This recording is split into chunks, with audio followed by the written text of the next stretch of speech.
देश में हो रहे लगातार रेल हादसों के बाद सरकार जो है वो विपक्ष के निशाने पे है और अब लालू प्रसाद यादव की भी इसमें एंट्री हो गई है।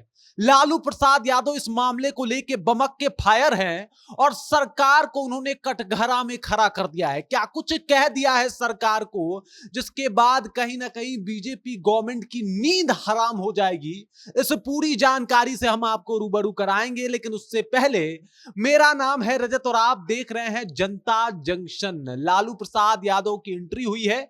वजह यह है कि एक हादसा हुआ जमशेदपुर में। हावड़ा मुंबई एक्सप्रेस जो है वो पटरी से उतर जाती है और उसमें बैठे 24 लोग घायल हो जाते हैं। 2 लोगों की मृत्यु हो जाती है और उसके बाद बिहार ही नहीं पूरे देश में इसको लेकर सियासत जो है वो शुरू हो जाती है और इसी मामले में अब लालू प्रसाद यादव की भी एंट्री हो जाती है।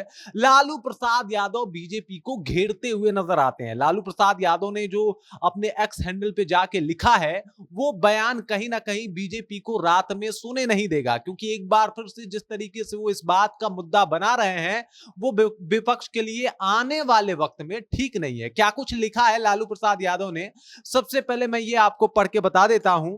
लालू प्रसाद यादव लिख रहे हैं कि 13 दिनों में 7 रेल दुर्घटनाएं, नियमित होती रेल दुर्घटनाएं बेहद चिंताजनक है और सरकार ट्रेनों में सुरक्षा व्यवस्था के मूलभूत कदम भी नहीं उठा रही है। भारतीय रेलवे इतनी असुरक्षित हो चुकी है कि ट्रेन पर चढ़ने से पहले यात्री प्रार्थना करते हैं कि ये यात्रा उनकी अंतिम यात्रा ना हो। रेल के डिब्बे आज चलते फिरते ताबूत बनकर रह गए हैं और इस पोस्ट के बाद बिहार में सियासत तेज हो जाती है। इस पोस्ट के बाद बीजेपी कहीं ना कहीं बौखला जाती है और बीजेपी के प्रवक्ता प्रभाकर कुमार सामने आते हैं और सामने आके लालू यादव को नसीहत दे डालते हैं। प्रभाकर कुमार कहते हैं कि भाई इस मामले पर रेल के ऊपर लालू यादव का बोलने का कोई नैतिक हक नहीं बनता है, क्योंकि जिस तरीके का उनका कार्यकाल रहा है रेल मंत्री रहते हुए वो इतिहास के काले पन्नों में दर्ज हो चुका है और अब वो रेल के ऊपर या फिर रेल हादसों के ऊपर कुछ बोल रहे हैं, ये बात ठीक नहीं लग रहा। क्योंकि नैतिकता के तौर पे देखा जाए तो लालू प्रसाद यादव का जो कालखंड रहा है रेल मंत्री के तौर पे वो सबसे ज्यादा भयानक रहा है। इसके अलावा उन्होंने कहा कि किस तरीके से आपने गरीबों की जमीन हड़प ली नौकरी के बदले, ये किसी से छुपा नहीं है।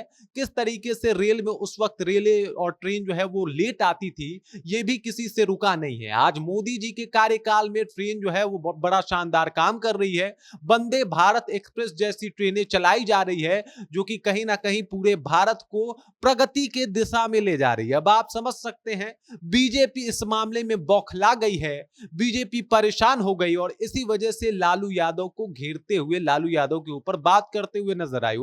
लालू यादव कहीं ना कहीं इस बात को लेके लगातार एक्टिव हैं, बमक के फायर हैं और वो लिख भी रहे हैं कि जिस तरीके से भारत में ट्रेन हादसा हो रहा है, जिस तरीके से भारत में ट्रेनें चल रही हैं, वो चलती फिरती ताबूत नजर आ रही हैं। क्योंकि आए दिन कब कौन सा ट्रेन हादसा हो जाए, आए दिन कब ट्रेन पटरी से उतर जाए और आए दिन कब कोई जो उसमें चढ़ा है उसकी जान पे बनाए, ये कुछ भी कहना संभव नहीं है। लालू यादव बताते हैं कि जब भी लोग ट्रेन पे चढ़ रहे हैं तो लोग प्रार्थना करके चढ़ रहे हैं कि इस बार हमें रेल हादसे से बचा लीजिए। और ये जिस तरीके का माहौल बना हुआ है वो कहीं ना कहीं बहुत ज्यादा चिंताजनक है और इसके ऊपर सरकार को कुछ ना कुछ जरूर करनी चाहिए। बाकी जिस तरीके से लालू यादव बमक के फायर हैं, गुस्से में है इस बात को लेके, जिस तरीके का जवाब आया है बीजेपी के तरफ से, बीजेपी के प्रवक्ता ने दिया है और लालू यादव के कार्यकाल को ही एक तरीके से काला इतिहास बता दिया है। इस बात को लेके आप क्या सोचते हैं, कृपया कमेंट कीजिए और अपना विचार हम तक पहुंचा दीजिए। बाकी आप देख रहे हैं जनता जंक्शन और मेरा नाम रजत है।